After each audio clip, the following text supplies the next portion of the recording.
Yeah, looking stylish as ever. Good morning, your ladyship. Good morning. How are you? Nice to meet you. Lovely to. We're lucky to have you because you're leaving town today. Yes, actually, in a few hours. Wow, you've been making a big splash while you're here, though. Thank you. Well, I've been performing a lot, and I'm just excited to be in the UK. I love my fans here so much. Yeah, huge. The numbers have been emailing in this morning. Let's start perhaps with people that the uninitiated. I know you've been asked this question lots, but where does that Lady Gaga come from? Well, it was a nickname that my friends gave me when I was living in New York. They thought my performances were very theatrical, so they called me Gaga, after the Queen song Radio Gaga. Okay, and now even your mum calls you Gaga. You know, it just makes me a bit mental when people call me different things all day, so I just said, okay, everybody, it's Gaga, all the time. So the introduction is to me, hi, I'm Gaga. It's great.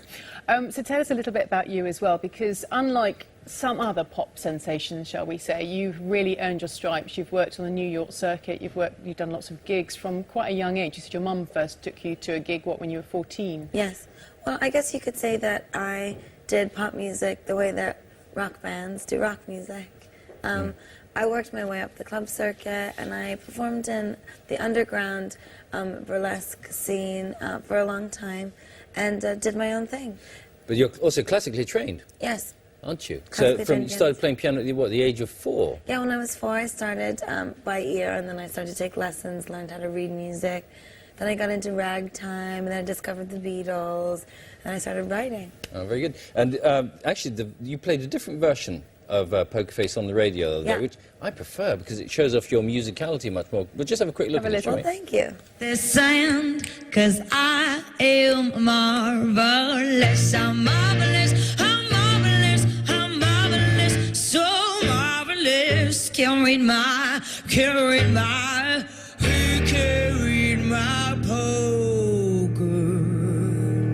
You want to snap with me? Poker, he can't read my poker. Poker, he can't read my poker. Poker face.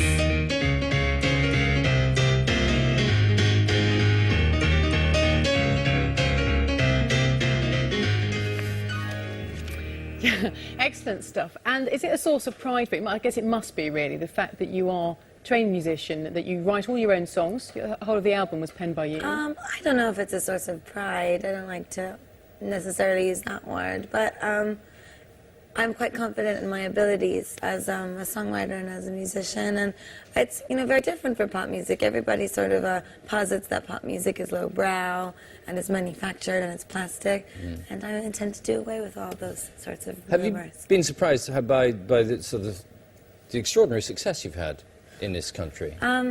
Yes, absolutely. Very exciting. I always knew that it was my destiny to make music and to travel the world, but I did not realize the huge impact that it would have. But honestly, I'm quite insulated, and I ignore all of the hype and just focus on the work. But you do get, I mean, it's fair to say, your look is very individual. You get noticed by the press an awful lot. There are certain rumours. One was that you've asked for a fridge when you were staying here to keep your wigs in. Is that true? No, my wigs that's not your real hair? My wigs don't need to be refrigerated. This is my real hair. Is it? Yeah, this one is. That's nice. And there's a quote, I wanted to read it, so I'm just trying to find it, but The Guardian essentially said, Warhol would have loved you. Oh, that's very nice. Have you heard that quote at all? I have. That's one of the nicest quotes ever. You have the most extraordinary... what is that? Is that... It's not eyeshadow. You have the most... Well, eyelashes, but also the eyeshadow it's 2 tones. Oh, it's Shuimura, the lashes. How long did it take to get that on? Oh, not very long.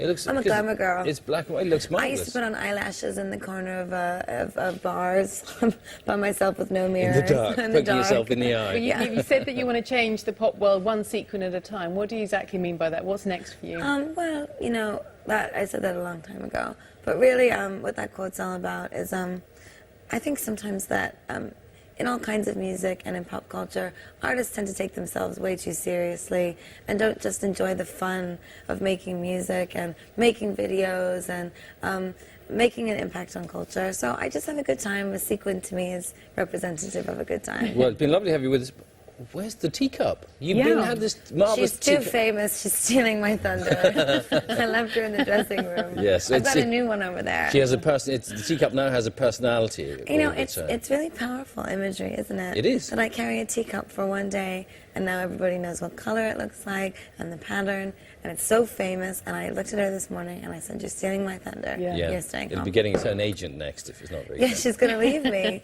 She's not coming to work today. Really good to meet you. All the very best. We'll look forward to Gaga. seeing you next time. Come back Thank to you see us very soon. much. You're very kind. All right, thank you.